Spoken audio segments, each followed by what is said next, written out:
My name is Authur Pierce, and every year, for 4 days, I used to let myself believe that Dragon Con could fix whatever had gone wrong with the rest of my life. That sounds dramatic, I know, but when you are 23, working a job you do not care about, living 3 hours away from most of the people you actually like, and still carrying the strange, permanent homesickness of someone who left England as a child and never fully grew into America, you hold on to certain things harder than you should. For me, it was Dragon Con. For Dexter Tayler, it was classic Star Wars. For Adam Johnson, it was comics and action figures, especially the ones still sealed in yellowing plastic from the 90s, which he treated like religious artifacts. Every September, the three of us planned the trip like it was a military operation. We had spreadsheets. We had packing lists. We had schedules color-coded by panel, signing booth, costume change, and food stop. We argued over who got the back seat, who paid for parking, who had to be awake during the dead stretch of highway after midnight. And every year, Atlanta hotel prices got more ridiculous. That year, they finally beat us. The downtown rooms were gone first. Then, the airport hotels jumped. Then the places that looked like they had not changed carpet since 1987 started asking prices that made Dexter put his phone down and stare across my apartment like someone had died. "That is criminal," Dexter said. Adam was sitting with his legs crossed on the floor, sorting comics into hard plastic sleeves. "What is?" Dexter turned his phone around. $380 a night. Adam looked at it, blinked, and said, "For that hotel?" "For that hotel," Dexter said. I leaned over the back of the couch and saw the listing. The lobby looked like it smelled like old coffee and pool chlorine. "We could stay farther out," I said. Dexter gave me a look. "How far?" That was how we ended up booking 2 nights at a motel outside Tifton, Georgia.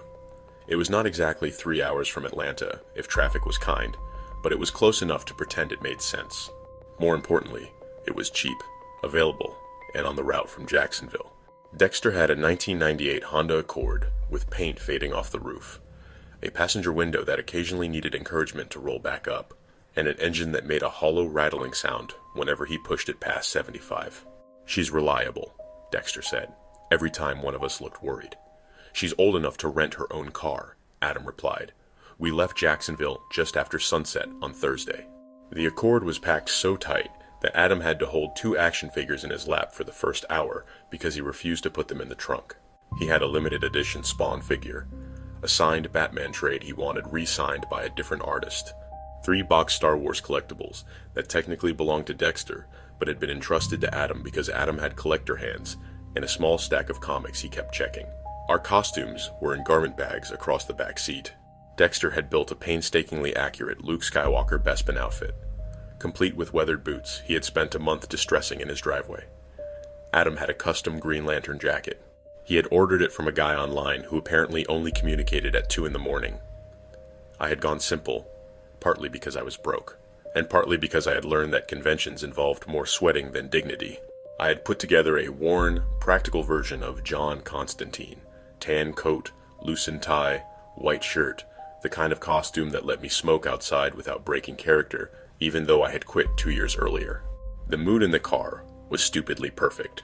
Dexter drove with one hand on the wheel, the other tapping the beat of the old Star Wars soundtrack, playing through a Bluetooth cassette adapter that cut out whenever we passed too close to a truck.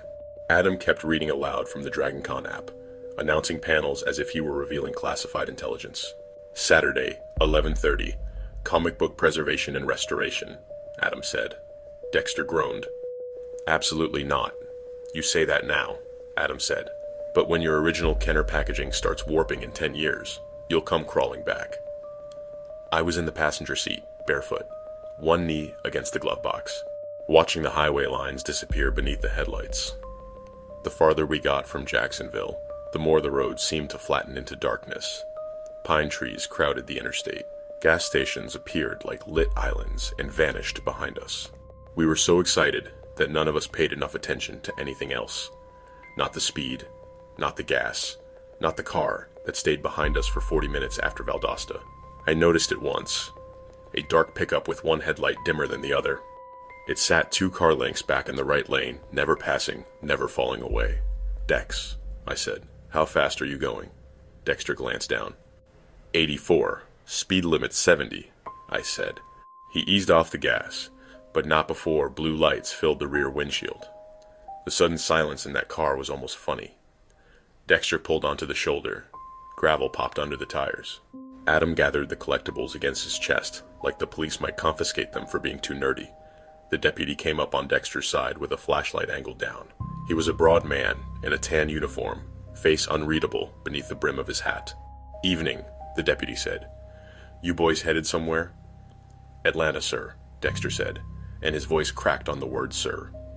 The deputy leaned slightly and looked past him at me, then at Adam in the back seat, surrounded by boxes, comics, fabric, and plastic weapons that looked less convincing under police light. Convention?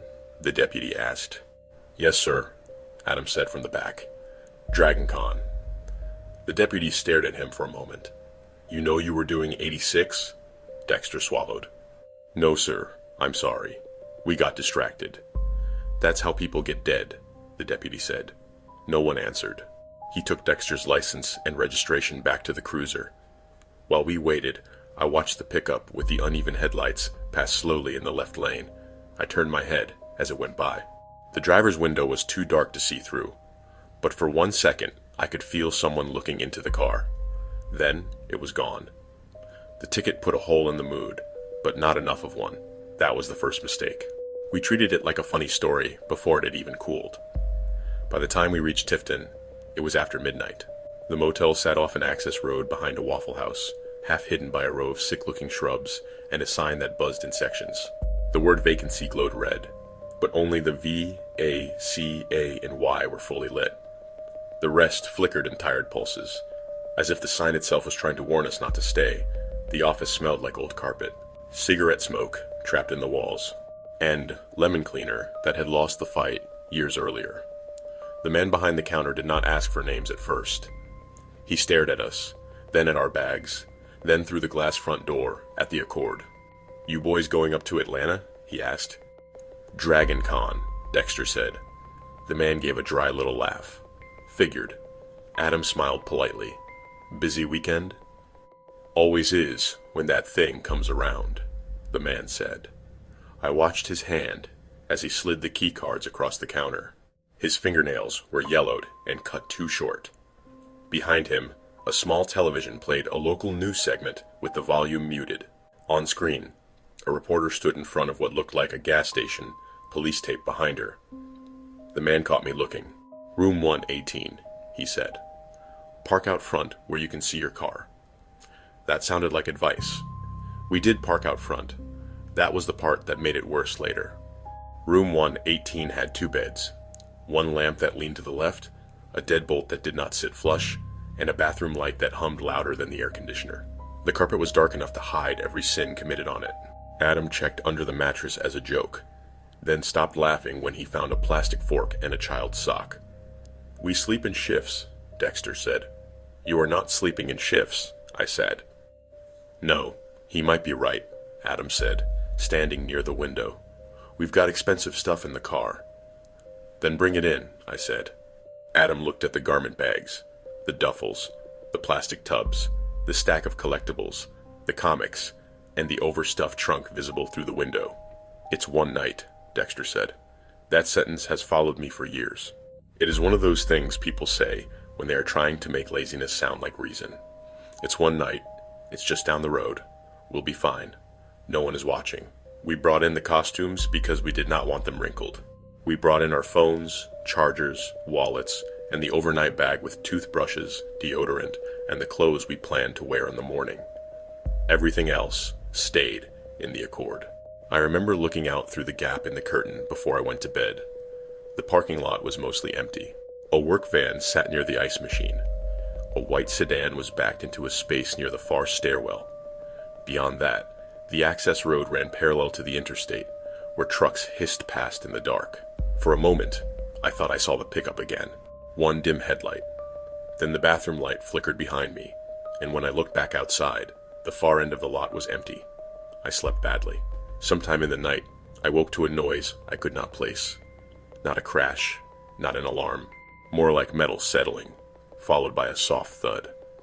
I lay still, staring at the ceiling. The air conditioner rattled.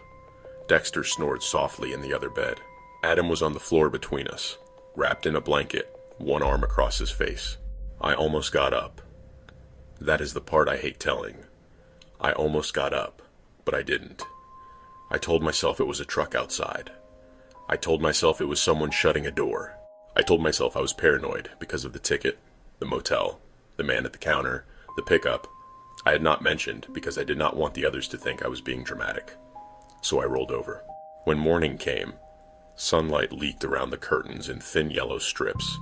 Dexter was the first one outside. I heard him say, "No," not loud, not panicked. Just one word, flat and empty. Then, louder. "No, no, no, no." Adam sat up so fast he hit his shoulder on the edge of the bed. I was already moving. The Accord sat in the same spot. At first glance, nothing looked wrong. Then I saw the passenger window. It had been punched inward, but cleanly, like someone had taken their time. The glass glittered across the seat and floor mat. The trunk was open by half an inch. Everything was gone. Not some things. Everything. The duffels. The tubs. Adam's comics. Dexter's Star Wars pieces. The box figures. Our extra shoes. Our clothes for the weekend. Adam's backup battery. Dexter's old digital camera. Even the cheap cooler with gas station sandwiches in it. The only things left in that car were fast food napkins, a half-empty water bottle, and one cracked plastic hanger from my costume bag. Adam stood beside the trunk with both hands on his head. Dexter kept opening and closing the back door, as if maybe the things would appear if he checked from a different angle. "My Bespin blaster was in there," Dexter said. "Your costume is inside," I said. "No, the collectible one," Dexter said. "The boxed one, the one I was getting signed." Adam turned toward the motel office. His face had gone pale under the freckles. "My Spawn figure," he said. "Authur, my Spawn figure was in there." I had nothing useful to say. I looked across the parking lot. The work van was gone. The white sedan was gone. The motel office blinds were half closed, and behind them, I could see the man at the front desk watching us without moving. The police came 40 minutes later. The officer who took the report was tired before he arrived. He wrote down descriptions. He asked if we had photos. He asked if anything had serial numbers. He asked if we had insurance coverage. Adam showed him pictures of the collectibles on his phone with shaking fingers. The officer nodded, but I could tell from his eyes that the items had already become a list in a database no one would read. "A lot of theft this time of year," the officer said. "People know travelers are carrying valuables." Dexter stared at him. "Because of DragonCon?" The officer shrugged. "Conventions, football weekends, holidays. Same principle. People get excited. People pack too much. People forget they're visible." Visible. That word stayed in my head. We were visible the whole time. At the gas station, when Adam rearranged the collectibles in the back seat under fluorescent lights. At the traffic stop, when the deputy's flashlight passed over every expensive thing we had stacked around us. At check-in, when the man behind the counter looked through the glass at our car. In the parking lot, when we decided it was one night. The officer left us with a report number and a tone that said he was sorry, but not surprised. We should have gone home. That would have been the adult choice, the safe choice, the choice any of us would recommend if the story belonged to someone else. But DragonCon was still waiting. The costumes were still hanging in the room. We still had badges, phones, wallets, and 3 bruised egos too embarrassed to admit that the trip had already been ruined. "We drove all this way," Adam said, though his voice was hollow. Dexter sat on the curb beside the broken window. "I can tape it." "With what?" I asked. He looked up at me. "I don't know, Authur. Trash bags, duct tape, whatever." So we did. We bought duct tape and black garbage bags from a dollar store. We cleaned the glass as best we could with motel towels we were definitely charged for later. We drove north with a passenger window covered in plastic that snapped and boomed every time the wind caught it. No one played music. No one read the schedule. No one talked about panels. By the time Atlanta rose around us, all glass and concrete and sun glare, the excitement had turned sour. Crowds filled the sidewalks around the hotels. Costumes moved in every direction. Armor, robes, wings, capes, helmets, painted faces, foam swords, glitter, horns, masks. Normally, it would have felt like stepping into the one place on Earth where everyone's strange little obsession was allowed to breathe. That day, it felt like camouflage. Anyone could be anyone. Anything could disappear inside that crowd. We changed in a hotel restroom we were not staying at. Dexter looked miserable in his Luke costume, one sleeve slightly wrinkled from being slept near. Adam wore his Green Lantern jacket but kept reaching for items that were not there. His lanyard, his backpack, his folder of comics. I wore my Constantine coat and felt ridiculous. Every pocket was empty. We walked the vendor floors because none of us knew what else to do. The room was packed shoulder to shoulder. Fans leaned over tables. Vendors called prices. Boxes of comics lined the aisles. Glass cases gleamed under white lights. Everywhere I looked, people were buying memories. Adam barely spoke. Then, near the back of one vendor hall, he stopped so suddenly that someone bumped into him from behind. "Adam?" I said. He did not answer. His eyes were fixed on a booth, 3 rows ahead. The vendor had black tablecloths, wire racks, and locked cases filled with figures, comics, props, and signed memorabilia.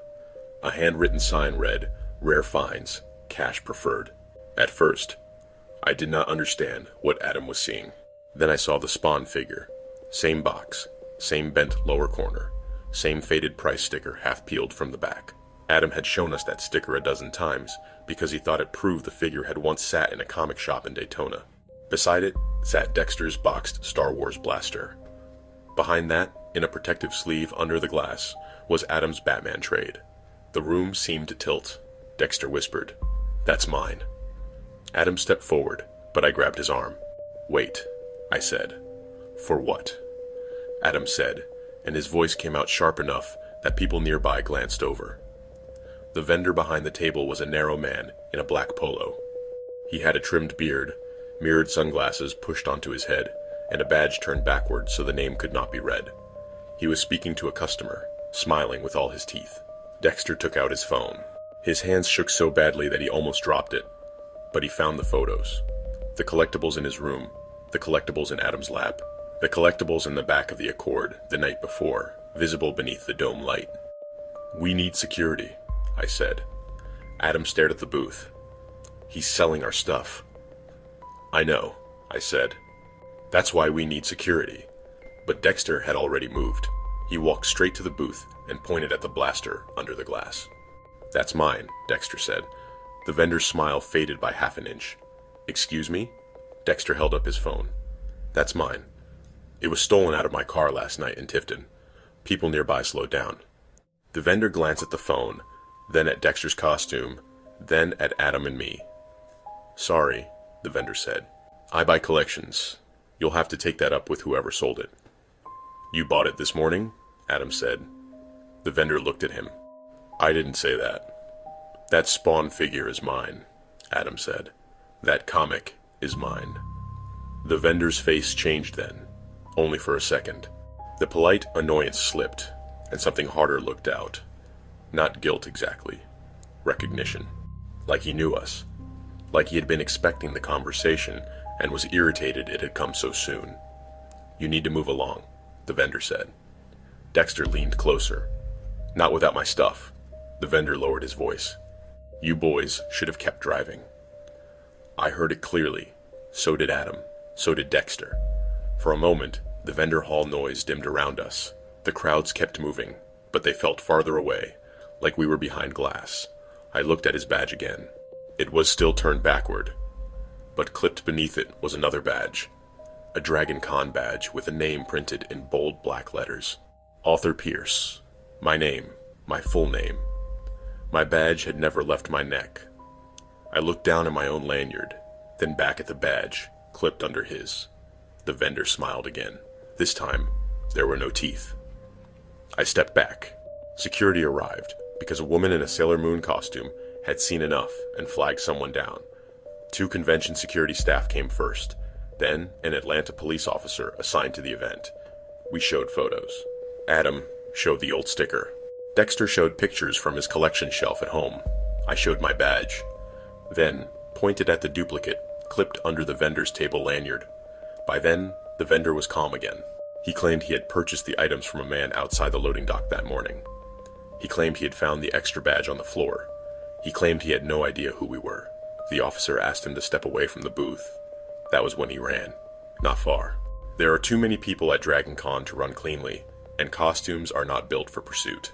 He knocked over a rack of prints, shoved through 2 Deadpools and a woman with wings, then collided with a hotel security guard near the escalator. The crowd cheered because they thought it was part of something. That was the worst sound.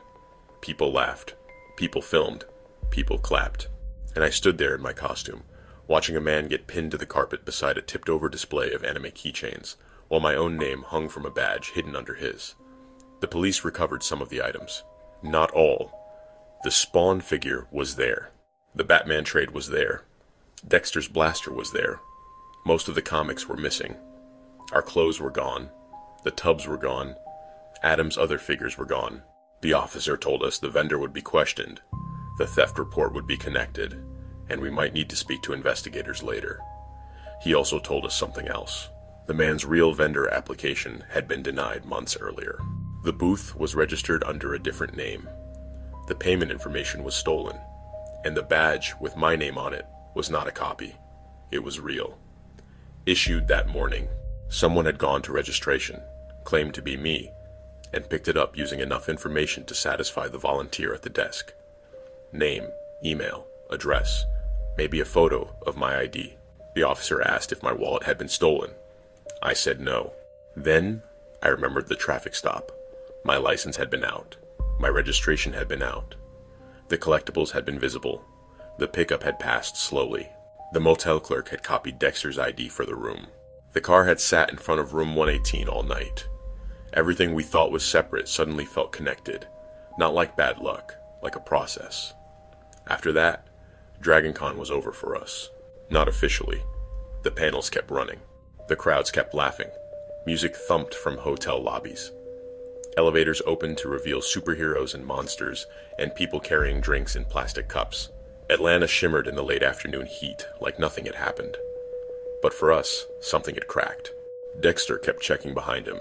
Adam would not let the recovered items out of his hands. I went back to registration and confirmed that someone had indeed picked up a badge in my name earlier that day. The volunteer was kind, apologetic, overwhelmed, and terrified she was going to get in trouble. She said the man had been wearing a mask as part of a costume. She said he had my confirmation email printed out. I never printed mine. That night, we found a cheaper hotel outside the city, closer than Tifton, but still not close enough to feel safe. We parked under a light. We carried everything into the room, even the trash bags, even the loose duct tape, even the recovered collectibles. Dexter pushed a chair under the handle. Adam slept, sitting up with his back against the wall. I did not sleep at all. Around 3 a.m, my phone buzzed. Unknown number. There was a photo attached. It showed Dexter's Honda Accord from across the motel parking lot in Tifton. The passenger window was still intact. The trunk was closed. The photo had been taken before the break-in. Then a second message came in. 3 words. Should have stayed. I showed Dexter and Adam when the sun came up. No one said anything for a long time. We drove back to Jacksonville that morning, with the plastic window snapping in the wind, the convention badges hanging uselessly from the rearview mirror, and the recovered collectibles boxed at Adam's feet like evidence from a crime scene. People always ask if we ever found out who sent the message. We didn't. The vendor took a plea on fraud and possession of stolen property, but he denied breaking into the car. The motel claimed their cameras had not worked for months. The front desk clerk quit 2 days after we filed the police report. The number that texted me was disconnected by the time an investigator tried it. The official version is simple. We were careless. Someone saw an opportunity. Our belongings moved fast, because stolen things always do. But I know what the vendor said. You boys should have kept driving. That was not something a random buyer says. That was something a man says when he saw you before you saw him. I still think about the road leading into Tifton. The dark pickup with one dim headlight. The deputy's flashlight passing over our packed car. The motel sign buzzing red in the humid Georgia night. I think about how danger rarely announces itself as danger. Sometimes it looks like a cheap room. Sometimes it looks like a shortcut. Sometimes it looks like a once-a-year trip you have been waiting for so badly that you stop noticing the world around you. That is what I remember most. Not the break-in, not the booth, not even seeing my name hanging from a stranger's chest. I remember the feeling in the car before all of it happened, when we were laughing too loudly, driving too fast, packed full of things we loved, convinced the weekend had already begun. We thought the horror was waiting somewhere ahead of us, in Atlanta, in the crowd, in the convention, but it had been behind us for miles.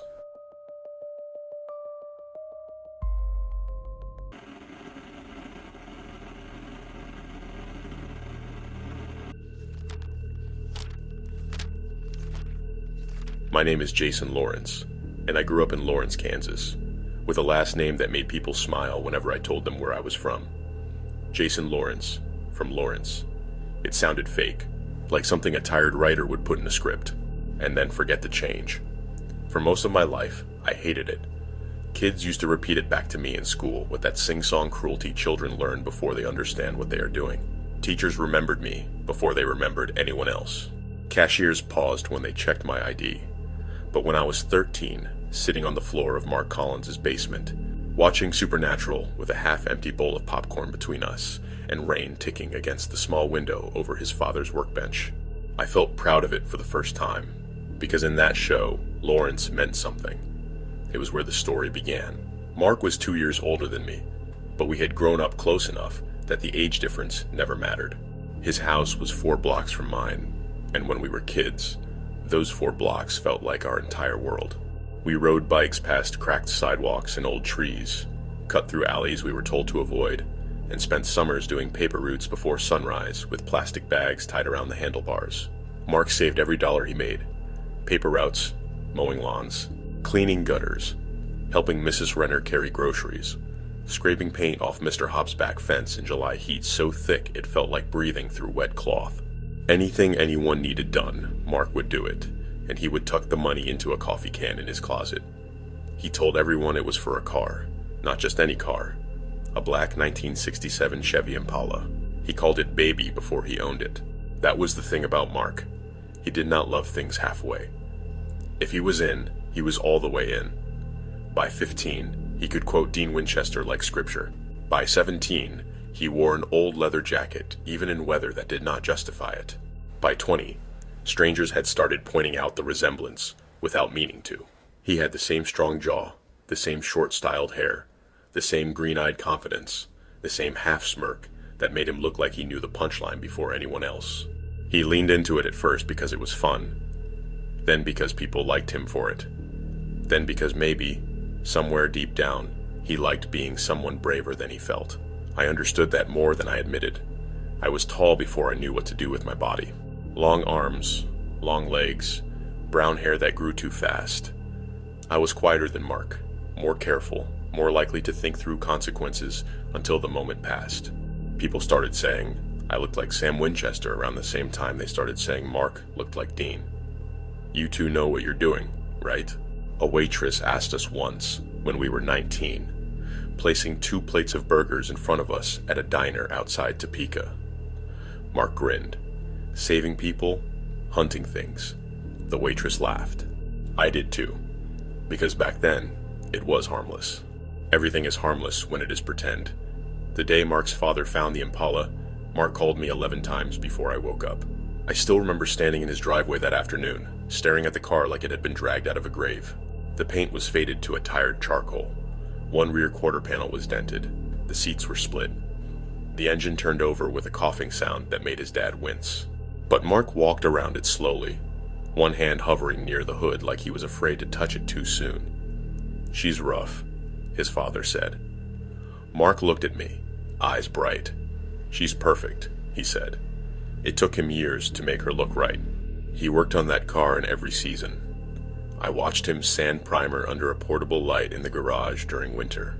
I watched him spend entire paychecks on trim pieces, upholstery, chrome, seals, and black paint so deep it swallowed reflections. His father helped with the engine. I helped when I could, mostly by handing him tools and pretending I knew which one he meant. By the time Mark was 28, Baby looked like she had rolled straight out of the show. Black body, chrome shine, Kansas plates, Bench seats, the low, heavy presence of something older than both of us, and somehow more alive. People turned to look at her when she passed. Mark noticed every time. We had talked for years about taking her somewhere that mattered. Not a local meet, not a short drive, not one of the small fan events within a few hours of home. A real road trip. Lawrence, Kansas to Orlando, Florida. The Creation Tour. The Salute to Supernatural. Mark booked the tickets in February and sent me a screenshot with no caption. I replied, "You serious?" He wrote back, "Pack your flannel, Sammy." By then, we were old enough to know better than to build too much meaning into a weekend.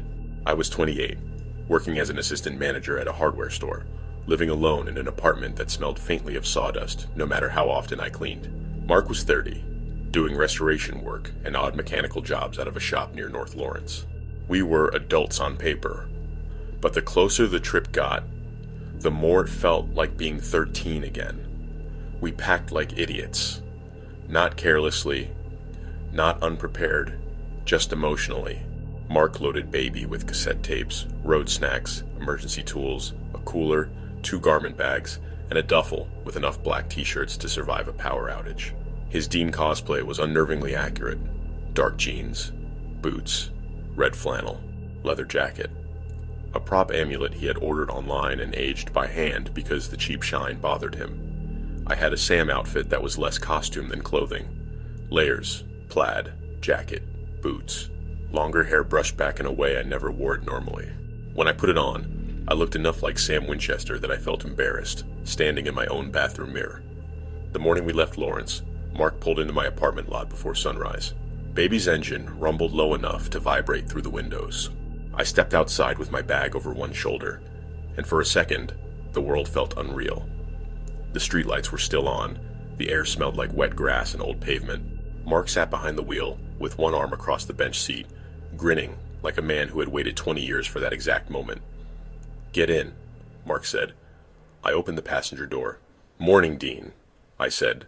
Mark smiled wider. "Morning, Sam." The drive down went smooth. That almost makes it worse. Nothing warned us in the beginning.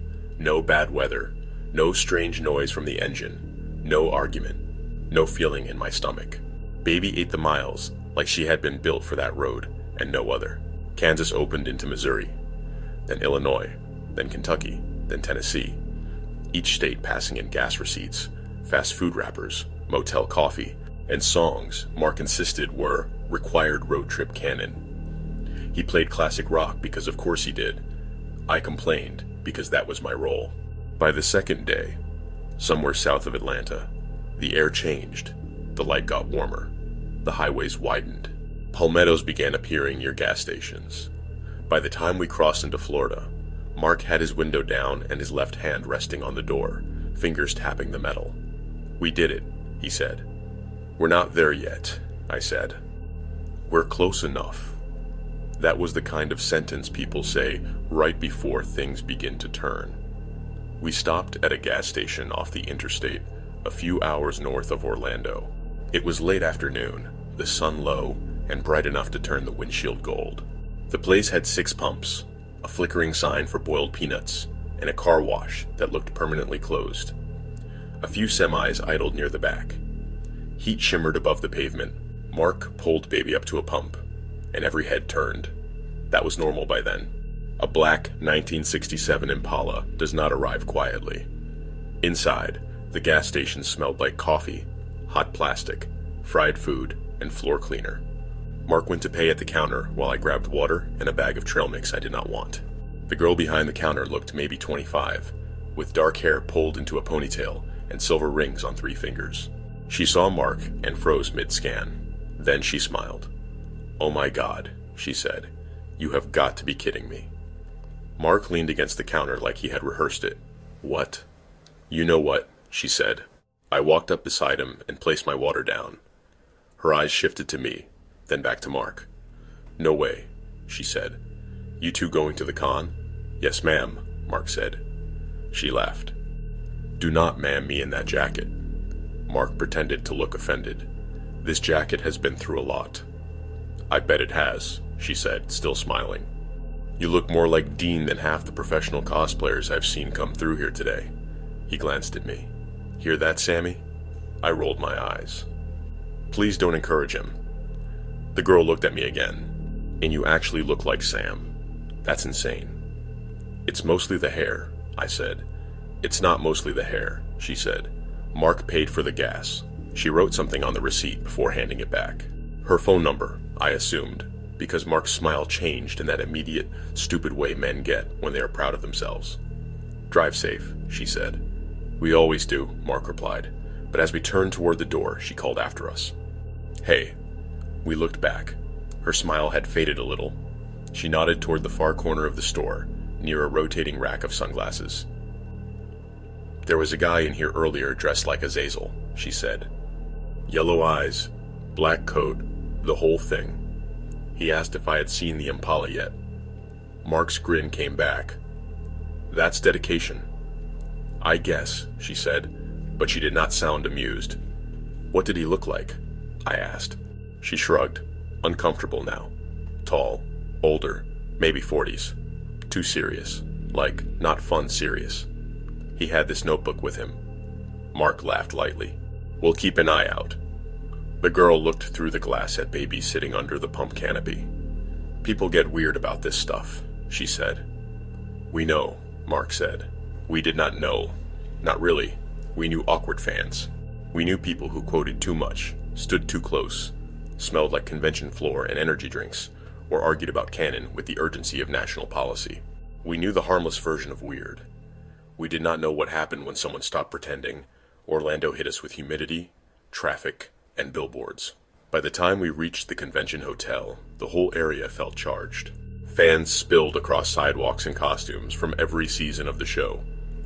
Angel wings, trench coats, flannels, devil's traps printed on tote bags, anti-possession tattoos visible on wrists, chests, and shoulders. People pointed at baby before we even parked. Mark loved it. At first, he pulled into the lot slowly, letting the engine idle with that deep, clean growl. People cheered. Someone shouted, "Dean." A group near the entrance asked for pictures before we had even taken our bags out.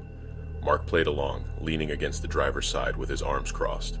I stood beside him, feeling strange and exposed as phones rose around us. "You guys look amazing," a woman said. "Is this the real car?" someone else asked. Mark smiled. Real enough. That was the first time I noticed the man in the black coat. He stood beyond the crowd near the hotel entrance.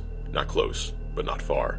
Tall, thin, dark hair combed neatly back, black coat despite the heat, yellow contact lenses that caught the sun in a way that made his eyes look wet and wrong, yellow eyes.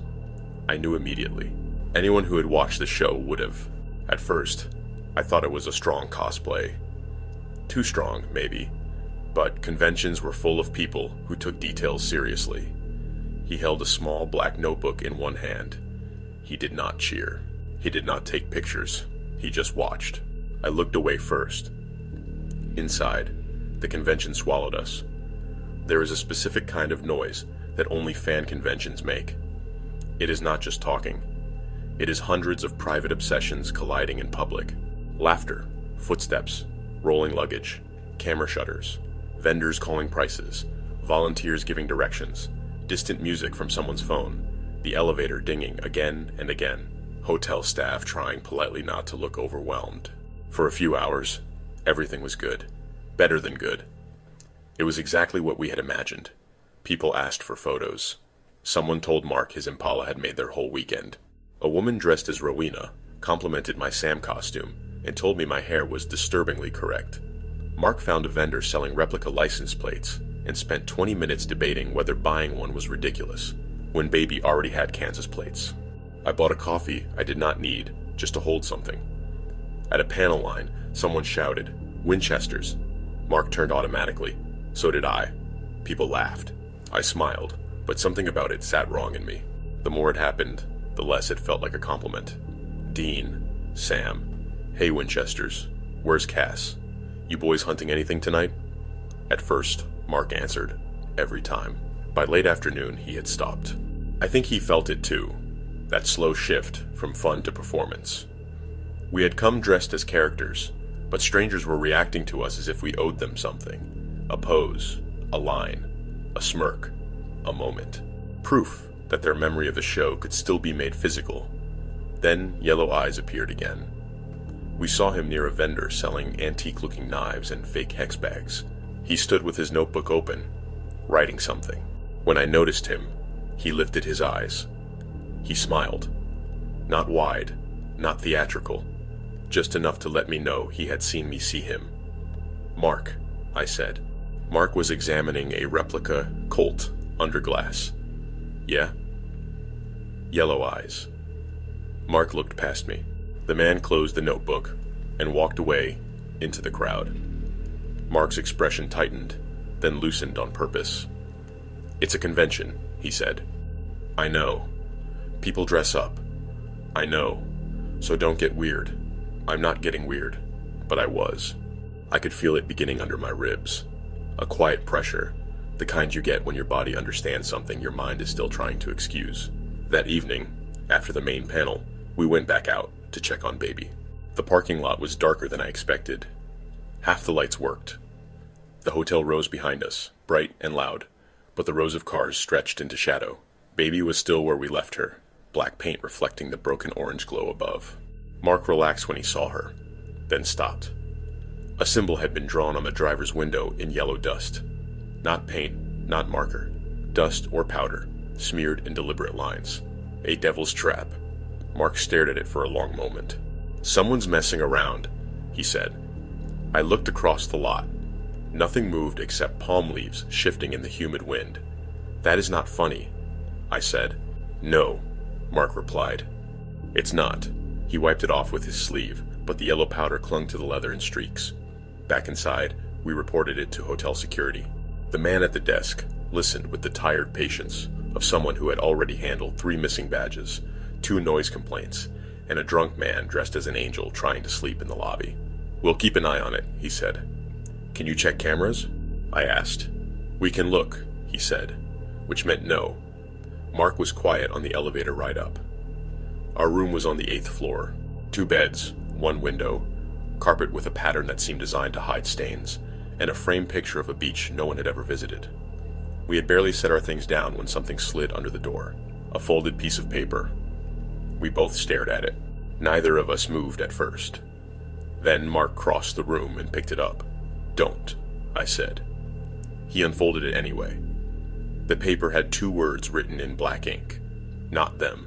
Underneath, in smaller letters, "Wearing skin." Mark handed it to me without speaking. My throat went dry. "This is him," I said. "It's a fan trying to scare us," Mark replied. "Do you believe that?" He looked toward the door. For the first time all weekend, he did not have an answer. We called security again. They came up, took the paper, looked down the hallway, and asked if we had been arguing with anyone. Mark described the Yellow Eyes cosplayer. I mentioned the gas station girl's warning. Security took notes, but I could see doubt in their faces. A man dressed as a demon leaving creepy notes at a supernatural convention sounded like an event detail, not a threat. That was the problem. Everything had a costume around it. Fear looked like Fandom. The next morning, Mark wanted to leave. He did not say it directly. He stood by the window looking down at the parking lot, holding Baby's keys, jaw clenched. "We can just go," I said. He turned. "After driving all this way?" "We drove all this way to have fun. I'm not letting one freak ruin this," Mark said. That was pride talking. I recognized it because I felt it too. We had spent money we should have saved. We had taken time off work. We had told everyone about the trip. Mark had built half his life around that car, that show, that one shining idea of taking Baby to the place where people would understand what she meant. Leaving felt like surrendering, so we stayed. The day started fine again, because horror is cruel enough to give you breaks. We took photos. We attended a panel. Mark bought a signed print and tucked it into a protective tube like it was evidence of happiness. For a while, I convinced myself the note had been the peak of it. Some intense fan, some bad joke, maybe someone who saw our car and wanted to get a reaction. Then I went to the bathroom near the vendor hall. It was crowded inside. 2 men in trench coats were fixing their hair at the mirror. Someone in a stall was complaining loudly about photo op prices. I washed my hands and looked up. Yellow Eyes stood behind me in the mirror. No one else reacted. He was near the paper towel dispenser, hands folded in front of him, yellow eyes fixed on my reflection. "Jason Lawrence," he said. Hearing my real name in his mouth emptied the room of air. I turned slowly. "How do you know my name?" I asked. He smiled faintly. "Lawrence." That was either arrogance or providence. The men at the mirror glanced over, then left faster than necessary. I hated them for that. "It's a cosplay," I said. "That's all." He tilted his head. "Is that what he told you?" he asked. "Who?" "Dean." "My friend's name is Mark." His face hardened. "That thing is not your friend." I stepped back toward the sinks. The bathroom door opened, and 2 teenagers came in laughing. The man's eyes flicked toward them. For 1 second, the spell broke. Noise returned. Water ran. Someone cursed in a stall. When I looked back, Yellow Eyes was already walking out. I found Mark near a booth selling enamel pins. "We need to go now," I said. He saw my face and did not argue. We went to the room, packed fast, and took the stairs because neither of us wanted to stand in an elevator with closed doors. My hands shook so badly, I dropped my charger twice. Mark kept looking through the peephole before opening the door. The hallway outside was empty. Too empty. Conventions have a constant pulse. Someone is always going somewhere. A door closing, a voice, rolling luggage, ice machine hum. But that hallway felt sealed off from the rest of the hotel. We made it to the lobby. That was where we saw him again. Yellow Eyes stood between us and the front entrance, half hidden behind a column. People moved around him without noticing. He held his notebook against his chest. When Mark saw him, something in him snapped into anger, because fear had nowhere else to go. "Hey!" Mark shouted. People turned. Yellow Eyes did not move. Mark stepped forward. "Stay away from us." The man looked at him with such sadness that for a moment it was worse than rage. "You don't even know you're wearing him," he said. A volunteer in a convention shirt approached. "Is everything okay?" "No," I said. "This man has been following us." Yellow Eyes turned and walked away before she could reach him. He did not hurry. That frightened me more. Hotel security took it more seriously after that, but not seriously enough. They said they would alert staff. They said they would monitor the floor. They said if we saw him again, we should come directly to them. "We're leaving," Mark said. That should have ended it. But when we reached the parking lot, Baby was gone. For a moment, Mark did not understand what he was seeing. He walked to the empty space and stood there, keys in hand, staring at the oil-dark rectangle where the car had been. "No," he said softly. I looked left, then right, then across the rows. Nothing. The Impala was gone. Mark's face changed in a way I had never seen before. Not panic, not grief. Something deeper, like the floor inside him had collapsed. "Jason," he said. "I know." "No, you don't," he said, turning to me. "That car is my whole life." Hotel security called the police. Mark paced the lot like a caged animal, calling the car by name under his breath. I kept scanning the exits, the access road, the valet lane, every black vehicle that moved in the distance. Then my phone buzzed. Unknown number. There was no message, just a photo. Baby, parked in a service lot behind the hotel. The driver's door open, the trunk lid raised. A second message followed. "Come alone, Sam." I showed Mark. He did not wait. "Mark," I shouted. He ran. I chased him past the loading area, past dumpsters, past a line of hotel staff smoking near a back door. The air behind the hotel smelled like grease, hot garbage, and rain on concrete. Somewhere inside, the convention continued, muffled and bright and impossibly far away. The service lot sat behind a low wall, lit by one buzzing security light. Baby was there. So was Yellow Eyes. He stood beside the open trunk, one hand resting on the lid.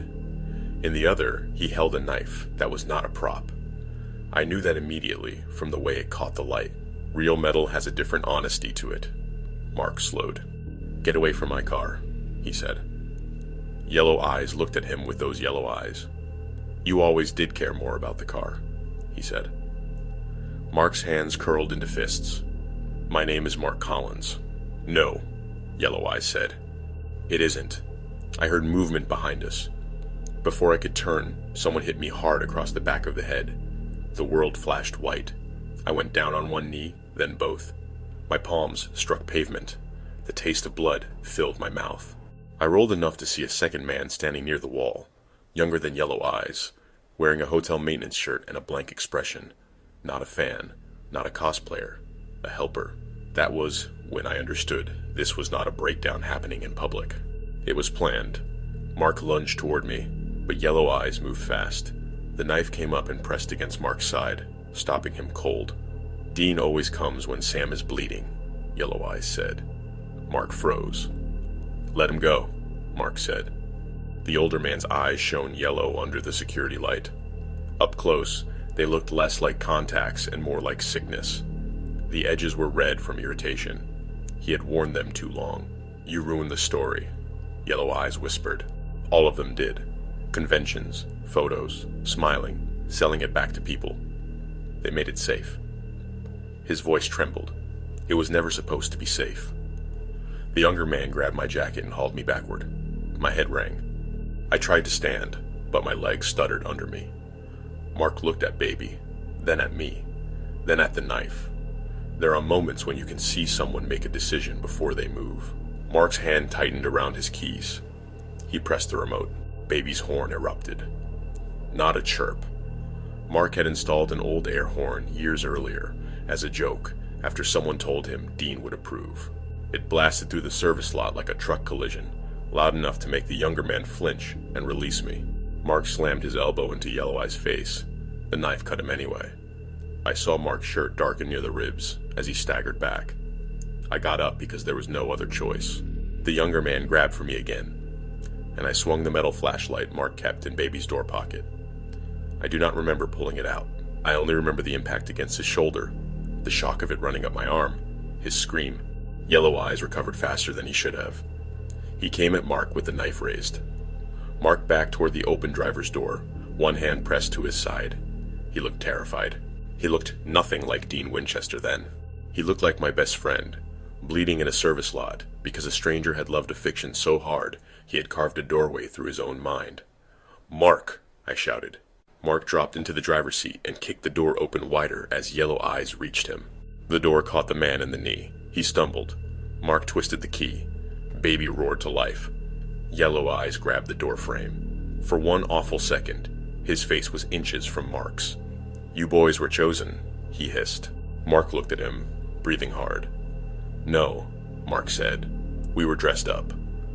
Then he threw the car in reverse. Baby lurched backward. Yellow Eyes lost his grip and hit the pavement. The knife skidded across the concrete. I grabbed it and kicked it under a dumpster as security finally burst through the rear doors, drawn by the horn, the shouting, and the sight of a black Impala moving crookedly through a service lot with its trunk still open. The police came fast after that. Real fast. Funny how quickly people respond once the blood is visible. Mark needed stitches. The knife had cut deep, but not deep enough to kill him. The younger man was caught trying to run through the loading dock. Yellow Eyes, whose real name was Peter Lang, sat handcuffed on the pavement with blood running from his nose onto his black coat. He smiled at us while they read him his rights. Not because he was happy, because somewhere inside his head, he still thought the story was unfolding correctly. Later, an Orlando detective told us what they found in his hotel room. Not in detail at first, then in too much detail. Maps of the convention hotel, printed schedules with certain panels circled, photos of cosplayers from other supernatural events, mostly pairs dressed as Sam and Dean, notes about who looked close enough. A list of license plates, a page with Mark's Impala sketched from multiple angles. The detective asked if we had posted about the trip online. Mark nodded slowly. We both had. For months. Pictures of the car restoration, our tickets, our planned route, the hotels we considered. The day we were leaving, the gas stops we were excited about. Mark had posted Baby constantly because he was proud of her. We had made the whole journey visible before we ever took it. Peter Lang had seen Baby online 3 weeks before the convention. He had written about her in his notebook. Not car, not Impala, vessel. He had written that she was bringing them. The detective did not show us all the pages, but he showed us one because he needed us to confirm our names. Jason Lawrence. Mark Collins. Underneath, in Peter's narrow handwriting, he had written, "They answer to the wrong names." That was the sentence that stayed with me. More than the knife, more than the yellow eyes, more than the horn screaming through the service lot. They answer to the wrong names. We left Orlando the next morning. The convention continued without us. Fans still lined up for photos. Vendors still sold prints and pins. People still laughed in hotel lobbies and posed with fake weapons under warm lights. To them, the weekend was still a story they could step into and leave when they wanted. For us, it had become something else. Mark drove with both hands on the wheel. His side was bandaged under his shirt. He refused painkillers because they made him sleepy. Baby's trunk had been cleaned out, but I could still see where Peter had drawn symbols in yellow powder along the inside lip. The police had photographed them before wiping them away. Mark did not play music. That was how I knew something permanent had changed. The road out of Florida was bright and flat. Gas stations passed. Billboards passed. Cars drifted alongside us, slowed, and sped up again. Every time someone looked too long at Baby, Mark's jaw tightened. In Georgia, we stopped for gas. A little boy near the next pump tugged at his father's shirt and pointed at the car. "Dad, look," he said. "It's the supernatural car." Mark stared forward. I waited for the smile. It never came. His father gave us a friendly wave. Neither of us waved back. Inside the gas station, the fluorescent lights made everyone look tired and slightly unreal. Mark paid at the counter while I stood near the door, watching reflections in the glass. For 1 second, a man in a dark coat appeared behind me. My stomach dropped. I turned. No one was there. Just a rack of sunglasses, a soda cooler, and my own pale face staring back from the window. On the long stretch through Tennessee, Mark finally spoke. "I used to think building her made me part of it," he said. I looked at him. "The show," he continued. "The story. Whatever. Like, if I got the car right, if I got the jacket right, if we made the trip, then some part of being a kid again would come back." He swallowed. "Now I just feel stupid." "You're not stupid," I said. He gave a humorless laugh. "Aren't I?" "No," I said. He was sick. Mark kept his eyes on the road. "He was sick because he believed it too much," he said. "We believed it just enough to make ourselves easy to find."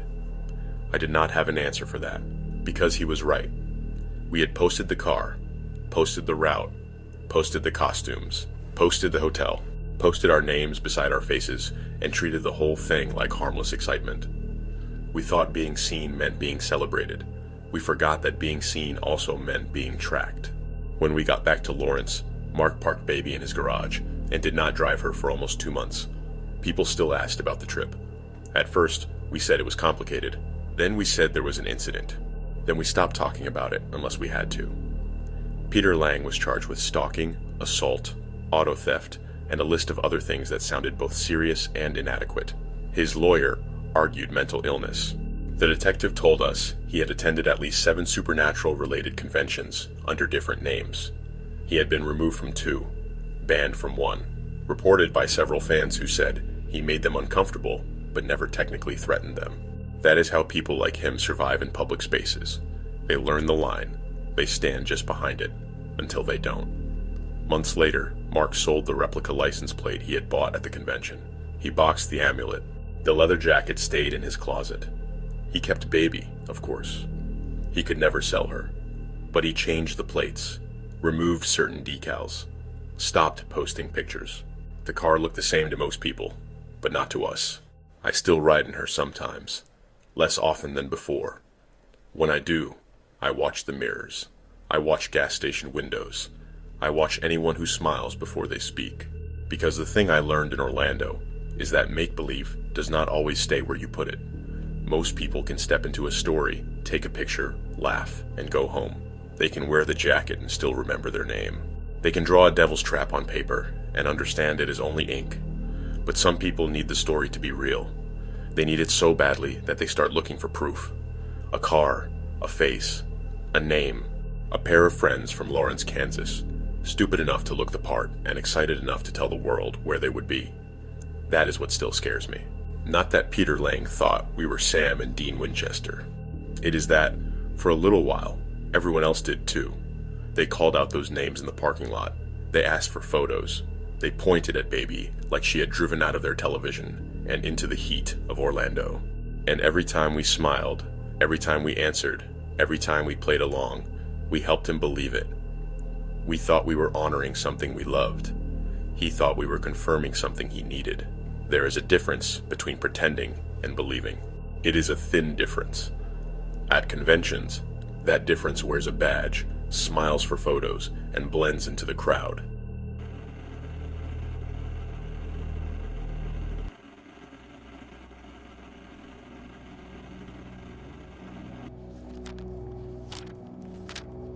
My name is Taylor, and the first thing people usually ask when I tell this story is whether I still watch anime. I do. Not the way I used to, though.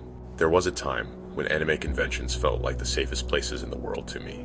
Not because they were actually safe in any official sense, I know that now, but because they felt like a place where everyone had agreed, silently, to be strange for the same reason. At conventions, nobody looked twice at dyed hair, fake weapons, colored contacts, handmade armor, oversized props, or people crying in line because they were about to meet the voice actor who got them through high school.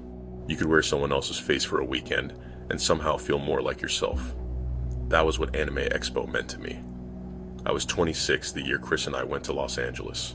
Chris was 28, my boyfriend, and the kind of person who could make anything feel manageable by acting like it was no big deal. Crowded airport? He found the quiet gate. Hotel lost our reservation? He smiled until someone fixed it. My wig tangled 5 minutes before we had to leave?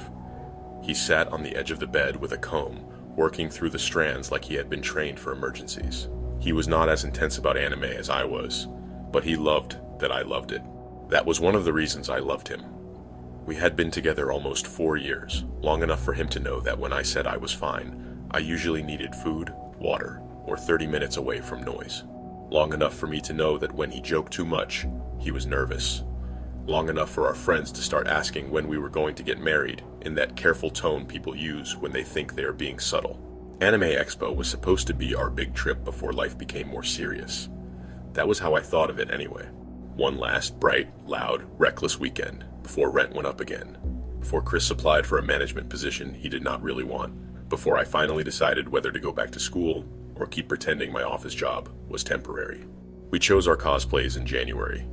Yuno Gasai and Yukiteru Amano from Future Diary. I knew what people thought when I said Yuno was one of my favorite characters. They pictured the knife, the pink hair, the wide-eyed obsession, the memes, the jokes about dangerous girlfriends. But that was not why I liked her. I liked that she was terrifying because she refused to be powerless. I knew she was not healthy. I knew she was not someone to imitate. That was the point. Fiction lets you stand close to something extreme without becoming it. At least, it is supposed to. Chris agreed to cosplay Yukiteru because, in his words, I already look worried enough. He was right. He had soft brown hair, gentle eyes, and a nervous resting expression that made strangers ask if he was okay even when he was having a good day. In the costume, with the blue jacket and the slightly awkward posture, he looked almost too perfect. My Yuno cosplay took months. Pink wig, pale blue ribbon, school uniform, contacts I only wore for photos because they dried out my eyes. I practiced the makeup until I could do it without thinking. I packed everything in labeled bags, then packed backups because conventions taught me that safety pins and wig glue were as important as hotel keys. We flew into Los Angeles 2 days before the convention.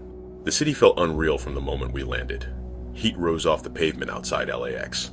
Palm trees stood against a white sky. Traffic moved like a living thing, impatient and endless. Our rideshare driver took us past billboards, concrete overpasses, murals, tents beneath freeway ramps, and buildings that looked golden in the late afternoon light. By the time we reached our hotel near downtown, I was exhausted and wired at the same time. From our room, we could see part of the Los Angeles Convention Center, bright and massive, with banners hanging from the building like invitations. Chris stood beside me at the window. "There it is," he said. I pressed my forehead to the glass. "We're actually here." He smiled. "Try not to become a fictional murderer." "I make no promises," I said. He laughed. I wish I remembered that sound without thinking of what came after. Day one was perfect. I do not use that word loosely. It was one of those days that felt assembled from every reason people spend too much money to go somewhere crowded and exhausting. Outside the convention center, cosplayers gathered under the Los Angeles sun in impossible layers of fabric, armor, foam, plastic, lace, and wigs. Photographers crouched low for dramatic angles. Volunteers waved people toward entrances. The air smelled like sunscreen, hot pavement, perfume, sweat, and food trucks. Inside, the noise swallowed us. Music pulsed from booths, screens flashed trailers. Vendors called out discounts. People moved in bright currents through the halls, carrying prints, plushies, swords, shopping bags, and drinks sweating through plastic cups. Every few steps, someone stopped us for photos. Yuno and Yuki, a girl shouted, covering her mouth with both hands. "Can I get a picture?" I looked at Chris. He leaned close and whispered, "You're the main attraction. I'm just the anxious accessory." I almost ruined my makeup laughing. People loved the costumes. Some asked for sweet couple poses. Some asked for the creepy ones. I did the tilted head Yuno smile, the one I had practiced in the mirror, and every time someone reacted, a small embarrassed thrill went through me. It was performance. It was play. It was supposed to be harmless. We went to panels. We bought art prints. We stood in line for a voice actor Q&A and listened to people ask questions that were half speeches. We found a vendor selling tiny phone charms shaped like diary icons, and Chris bought us both one as a joke. "Now we're committed," he said, clipping mine to my bag. "For lunch." We walked to a nearby Japanese restaurant recommended by someone in line. It was crowded with other convention goers, wigs and badges everywhere, but the food was worth it. We ate ramen at a small table near the window, while people outside passed in waves of color. Chris raised his bowl slightly. "To surviving day one. To not buying every single thing we see," I said. "We already failed that. We failed with dignity." That night, back in the hotel room, we dumped our bags on the bed and looked through everything like kids after Halloween. Prints, keychains, snacks, stickers. A small figure I had absolutely not budgeted for. My feet hurt. My wig had left pressure lines near my temples. Chris fell asleep with his badge still around his neck. I stayed awake a little longer, scrolling through photos. There were hundreds. Some we had taken, some we had been tagged in. I saw us outside the convention center, smiling in the sun. Us in the vendor hall, us near a wall of posters, us at the restaurant window, taken by another attendee who had captioned it, "Yuno and Yuki spotted at lunch." I remember pausing on that one. The angle was from across the street. We had not known the photo was being taken. I almost showed Chris, but he was asleep, and I told myself it was normal. People photographed cosplay at conventions. That was part of it. So I plugged in my phone, turned off the lamp, and went to sleep. The first message came at 8:17 the next morning. I was standing in front of the bathroom mirror, half dressed in costume, trying to smooth the front of my wig. Chris was still sitting on the edge of the bed, tying his shoes.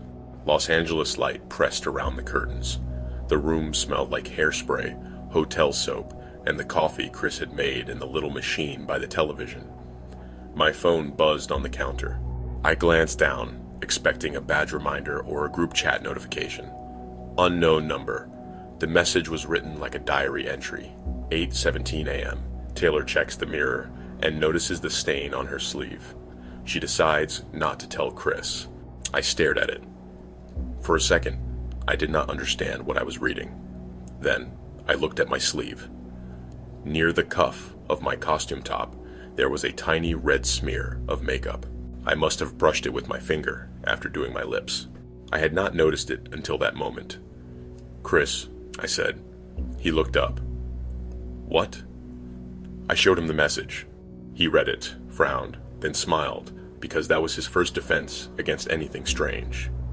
"Okay, that is creepy," he said. "Did you sign up for some immersive convention thing?" "No." "Are you sure?" "Chris." He stood and came closer, looking at the number. "Probably someone messing with you. Who would have my number?" His smile weakened. Before he could answer, his phone buzzed. He looked down. The color shifted in his face. "What?" I asked. He turned the screen toward me. 8:23 a.m. Chris laughs it off, but checks the hallway twice before leaving the room. Neither of us spoke. Then Chris walked to the door, looked through the peephole, waited, opened it, checked the hallway, closed it, locked it, and looked back at me. The room seemed smaller after that. "Okay," he said quietly. "That was weird." "Don't say weird like it's small," I said. "I'm trying not to panic you. That is not working." He checked the number on his phone. Unknown. No contact. No profile photo. Nothing. I called mine. It rang once, then disconnected. Chris tried his. Same thing. We considered going to the front desk right away, but the messages were strange, not threatening. That was how we justified it. That was how people always justify the first sign. It is not enough yet. It is probably nothing. We are overreacting. By the time we entered the convention center, the crowd had already thickened. Day 2 felt bigger, louder, more compressed. People moved shoulder to shoulder through the entrance halls. The air conditioning fought thousands of bodies and lost in waves. For almost an hour, nothing happened. I started to relax. Then my phone buzzed. 10:02 a.m. Tayler smiles for the third photo, but the girl in the black mask is not taking pictures. I stopped so abruptly that someone behind me bumped my shoulder. Chris turned. "What is it?" I read the message, then looked around. 2 people had just asked us for a photo. A third, a girl wearing a black anime-style mask and a dark hoodie, stood several feet away with her phone raised. Not at us. Near us. Her screen was black. She lowered it when she saw me looking and disappeared into the crowd. Chris grabbed my hand. "We're going to security," he said. On the way there, his phone buzzed. 10:11 a.m. Chris tells security. Security writes it down. Nothing changes. That was exactly what happened. A security staff member near the information desk listened carefully, took our names, looked at both messages, and asked if we had posted our cosplays online. "Yes," I said. "Publicly?" he asked. I hesitated. Chris answered for me. "Some of it, yeah." The staff member nodded in a way that was not judgmental, which somehow made it worse. "It may be someone following your posts," he said. "Block the numbers. Keep screenshots. Stay in public areas. If someone threatens you directly or approaches you physically, come back immediately." "Can you trace it?" I asked. "Not from here," he said. "Nothing changes." The phrase sat in my head as we walked away. The next messages were small enough to feel impossible, but harmless enough to make us doubt ourselves. 10:44 a.m. Chris loses his badge for 9 minutes. 3 minutes later, Chris reached for his lanyard and found nothing around his neck.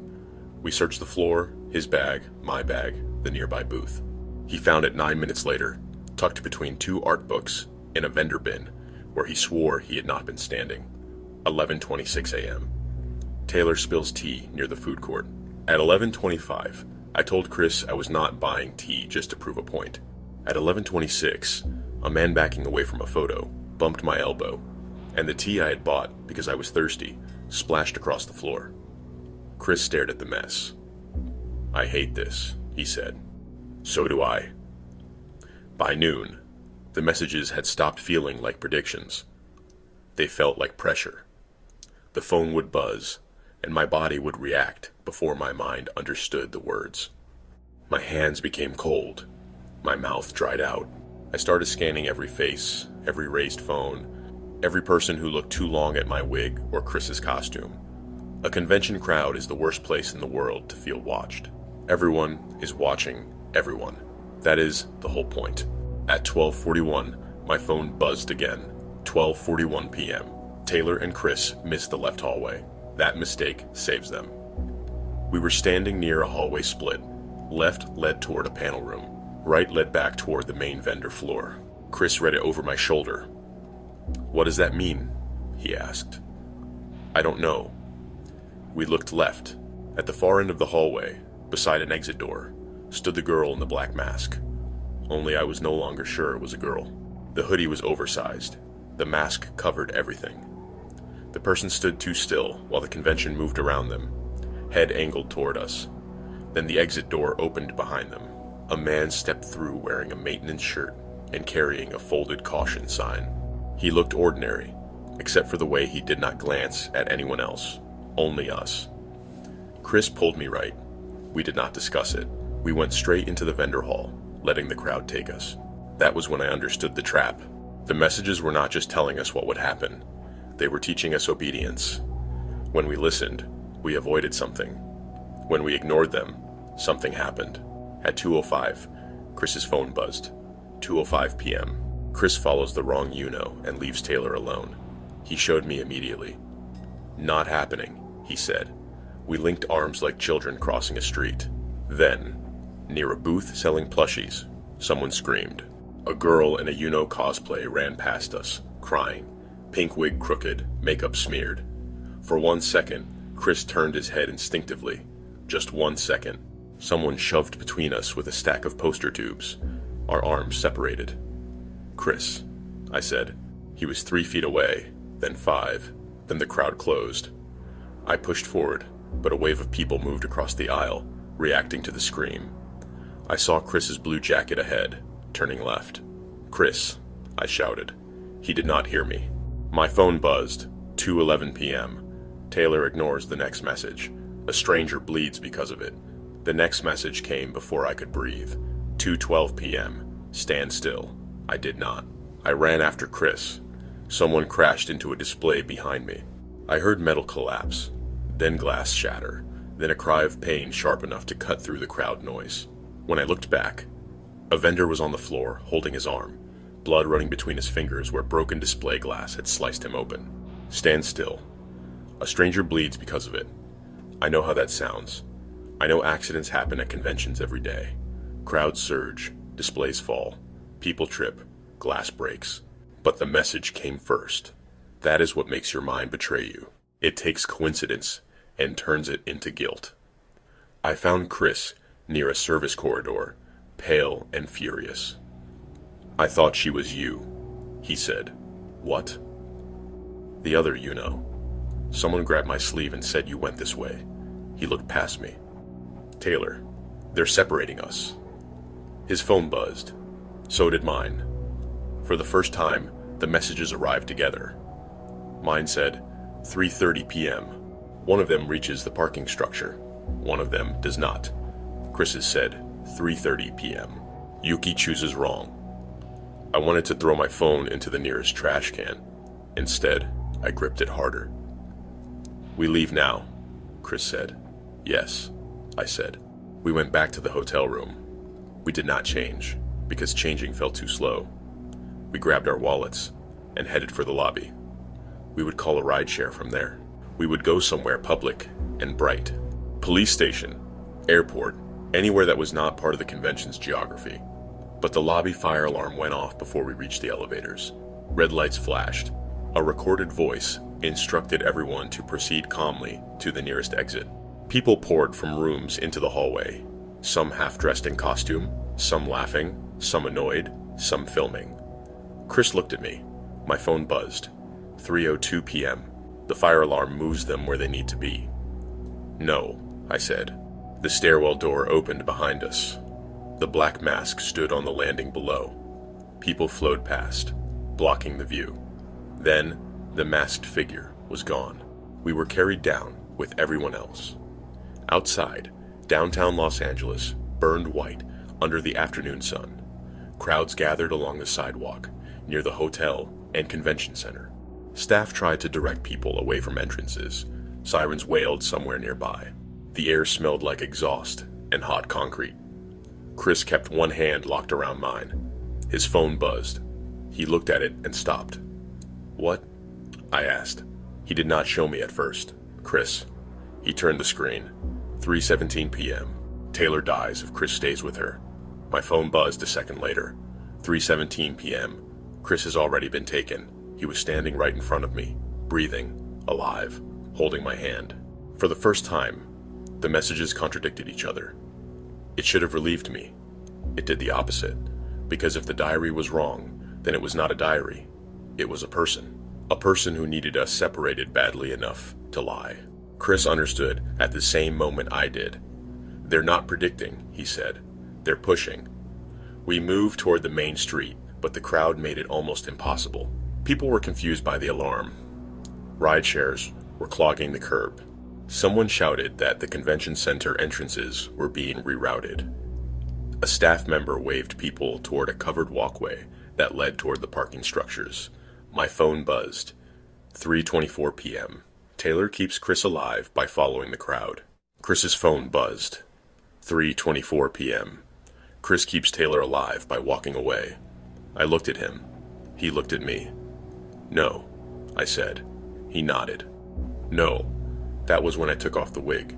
It sounds small, but it did not feel small.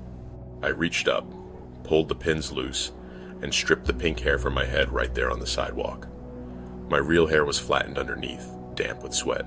I wiped at the makeup with the heel of my hand until it smeared across my cheek. People stared. Let them. Chris looked startled. Tayler? I grabbed his face with both hands. You are Chris, I said. Chris Moreno. I had not said his last name all day. Not once. You are my boyfriend. You are not Yukateru. I am not Yuno. We are not playing this. His eyes changed, like someone had opened a window inside him. I know, he said. Say it. My name is Chris Moreno, he said. My name is Tayler Reed, I said. Both phones buzzed. Neither of us looked. We ran, not toward the parking structure, not toward the crowd flow.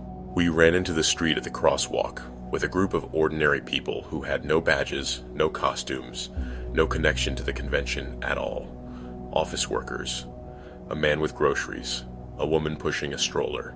For the first time all day, we surrounded ourselves with people who were not participating in the same illusion. Behind us, someone shouted. I looked back. The black mask was moving through the crowd. Fast now. Too fast. The mask turned toward us, then toward the parking structure, then back. Like the person could not decide which script we were still following. We ducked into a hotel across the street that had nothing to do with the convention. Chris went straight to the front desk and said, clearly and loudly, someone is stalking us. We need police. That sentence changed everything. Not creepy messages, not weird cosplay thing, not someone is messing with us. Stalking. The word carried weight. The hotel staff moved us behind the desk and into a back office. They called police. We stayed there under fluorescent lights with a manager named Elena, who gave me water and tissues and did not ask why my makeup was smeared down my face. Our phones kept buzzing on the desk. Elena looked at them. Do you want me to turn them off? She asked. No, I said. I do not know why. Maybe I needed to see how angry the messages got when we stopped obeying. Mine read, 3:41 p.m. Tayler ruins the ending. Chris's read, 3:42 p.m. Chris should not have listened to her. Then mine, 3:43 p.m. Yuno always chooses Yuki. Then his, 3:44 p.m. Yuki always runs. Then both at once. Dead ending. The police found the person in the parking structure 40 minutes later. Not because they were psychic. Not because the phones helped. Because a convention attendee reported someone in a black mask forcing open the emergency stairwell door and dragging a duffel bag filled with zip ties, duct tape, 2 burner phones, a portable router, a folding knife, 3 stolen badges, and several small tracking devices, still in retail packaging. The person under the mask was not a girl. His name was Aaron Sweets. He was 32. He had attended Anime Expo before. He had been removed from a different event the previous year for harassing cosplayers. He had no criminal record serious enough to warn anyone. Just a pattern of complaints that lived in separate systems and never became a full picture until after he had already chosen us. Police told us he had followed our public posts. He knew our hotel because I had uploaded a photo from the window the night we arrived, with the convention center visible at an angle that made the location easy to narrow down.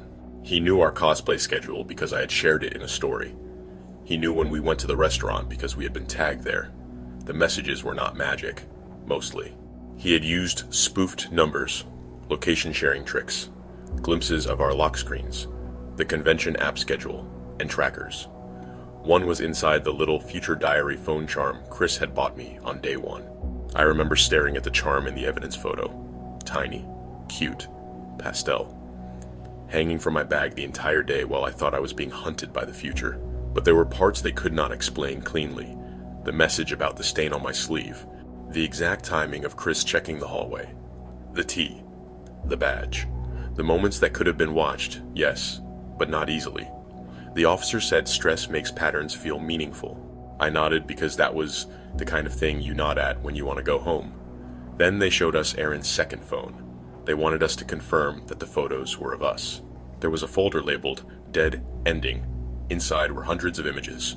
Me and Chris outside the convention center. Me and Chris in the restaurant window. Me and Chris in the vendor hall. Chris tying his shoe outside our hotel room. Me adjusting my wig in the hallway. Both of us asleep on the hotel bed the night before day 2. That was the photo that made Chris stand up so fast his chair hit the wall. The angle was from inside our room, high in the corner near the curtain rod. I stopped breathing when I saw it. The police searched the room and found a pinhole camera mounted inside the plastic housing of the smoke detector. They said Aaron must have entered before we checked in, or bribed someone, or gotten access through a service door. They said they were investigating. They said a lot of things. None of them made me feel safer. We did not go back to Anime Expo the next day. We changed hotels. Then we changed flights. We flew home with our costumes sealed inside plastic bags because I could not stand looking at them. I threw away the wig in an airport bathroom trash can while Chris waited outside, holding both our bags. For weeks, I could not sleep without checking the ceiling. Chris deleted every public post from the trip. I made my accounts private, then deleted them anyway. Friends tried to be kind. Some said we were lucky. Some said it sounded like a horror movie. One person, trying to make me feel better, said, "At least it fit the cosplay." I never spoke to her again. Aaron Sweets was arrested. There were charges: stalking, burglary, illegal surveillance, assault preparation. Other terms I cannot remember, because legal language has a way of making terror sound administrative. He claimed he never intended to hurt us. He said it was a game. He said we understood the theme. He said Taylor and Chris were not the names he was playing with. That line appears in the report. I have a copy. I wish I didn't. Months later, after the police had both of our phones, after we had changed numbers, after Chris had replaced every account and password and device he could think of, I woke up at 11:58 p.m. to a buzz on my nightstand. Not my new phone. My old one. The one that had supposedly been taken into evidence. It was lying beside my bed with a cracked screen and a future diary charm still attached. I know what you are thinking. That part cannot be true. I wish it weren't. The phone lit up. Unknown number. One message. 11:58 p.m. Taylor tells herself the game is over. I sat up so fast the room spun. Chris was asleep beside me, one arm under his pillow, breathing softly in the dark. Streetlight came through the blinds and thin white bars. The old phone buzzed again. 11:59 p.m. Taylor realizes someone else has her diary. I did not scream. That surprises people too.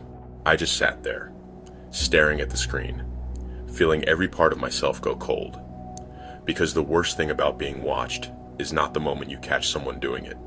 It is the moment after, when you understand catching them does not prove they were alone. I still go to conventions sometimes. Smaller ones, local ones, places where I can leave in 20 minutes if I need to. Chris comes with me when he can, though he does not cosplay anymore. I do, occasionally, but never as, you know. People still ask why. I tell them the costume got ruined. That is easier than telling the truth. The truth is that I learned how thin the wall is between pretending and becoming evidence in someone else's fantasy. I learned that a crowd does not hide you from danger. Sometimes it hides the danger from everyone else. And I learned that phones do not need to predict the future to make you obey them. They only need to know where you are, who you love, what you fear, and exactly when to buzz. You've reached the end of tonight's convention, the point where the badges come off, the costumes are folded away, the hotel room's empty, and the photos that felt harmless while they were being taken begin to feel different once you realize how much they revealed. A road trip to Dragon Con, a restored Impala headed for Orlando, a couple's cosplay weekend at Anime Expo. All exciting, all ordinary in the way convention trips are supposed to be ordinary. Planned for months, paid for in advance. Built around the belief that if you follow the schedule, stay with the crowd, and keep your badge visible, the weekend will unfold the way it is supposed to. But if anything followed you out of these stories, if any detail stayed with you longer than it should have, it is because the horror was never only in the convention itself. It was in the moment each person realized they had been visible before they knew anyone was looking. Authur Pierce, traveling with Dexter Tayler and Adam Johnson toward Dragon Con, where a cheap motel outside Tifton turned into the first real warning. A broken car window, missing clothes, stolen collectibles. A vendor booth in Atlanta displaying items that should still have been locked inside Dexter's Accord. And a stranger wearing Author's name as if identity was just another thing that could be taken. Jason Lawrence, driving from Lawrence, Kansas to Orlando with Mark Collins in a black 1967 Chevy Impala, where a lifelong love of supernatural became something dangerous. Not because they wore the costumes, but because someone else believed in them too completely. A man dressed as Yellow Eyes stopped seeing Jason and Mark as fans, and began treating them like characters inside a story only he was allowed to finish. And Taylor Reed, attending Anime Expo with Chris Moreno, where a future diary cosplay turned into a set of instructions sent directly to their phones. Messages that knew too much, predictions that felt impossible. A crowd that should have protected them, but instead made it easier for someone to steer them toward the places no one was watching closely enough. Because the most disturbing convention horror stories are not always about the costume. Sometimes they are about the trip there. Sometimes they are about what you posted before you left. Sometimes they are about the stranger who recognizes your character before they ever learn your name. And sometimes they are about realizing that a crowd does not make you anonymous. It can make you easier to track. We are taught to treat conventions like temporary worlds, places where normal identity loosens, where someone can call you by the wrong name and it feels flattering, where photos are expected, where hotel lobbies become gathering points, where people can linger, watch, follow, and explain almost anything away as part of the atmosphere. But atmosphere is not safety. A badge is not protection. A costume is not a disguise. A crowd is not a barrier. And excitement is not awareness. A motel clerk can notice what is sitting in your car. A stranger can study your route before you ever arrive. A fan can stop pretending long before anyone else realizes it. A phone can make obedience feel like survival. And someone can learn who you are by watching who you wanted to become. So, if you take anything from tonight, let it be this. Do not confuse being surrounded with being safe. Do not confuse attention with admiration. Do not assume a person is harmless just because they are dressed for the same event. And do not forget that the version of yourself you show the world, your costume, your schedule, your photos, your hotel, your route, can become a map in the wrong hands. Because sometimes the most dangerous situations do not announce themselves with obvious threats. Sometimes they begin with a cheap room booked too far from the city. Sometimes they begin with a car everyone wants to photograph. Sometimes they begin with a message that knows where you are standing. And sometimes they wait until you are too excited, too tired, or too deep inside the weekend to notice that someone else has been following the story longer than you have. A Dragon Con trip that went wrong before Atlanta. A supernatural convention where make-believe became motive. An Anime Expo weekend where the diary did not predict the future, it controlled the path toward it. Subscribe if you want more stories like this. Stories about ordinary places, public crowds, familiar rituals, and the exact moment something meant to feel safe begins exposing you instead. Let me know in the comments which story stayed with you the longest. Authur Pierce, Dexter Tayler, and Adam Johnson on the road to Dragon Con. Jason Lawrence and Mark Collins at the Salute to Supernatural. Or Taylor Reed and Chris Moreno at Anime Expo. And if you have your own experience, a convention trip that stopped feeling right, a stranger who followed too closely, a hotel situation you still think about, or a moment where a costume made you visible to the wrong person, you can always share it. The business email is in the channel bio. Thank you for listening. Thank you for staying with the quiet tension that builds when performance turns into exposure. And until next time, watch the crowd, trust what feels wrong, and remember, someone does not have to know who you are to decide who they think you should be.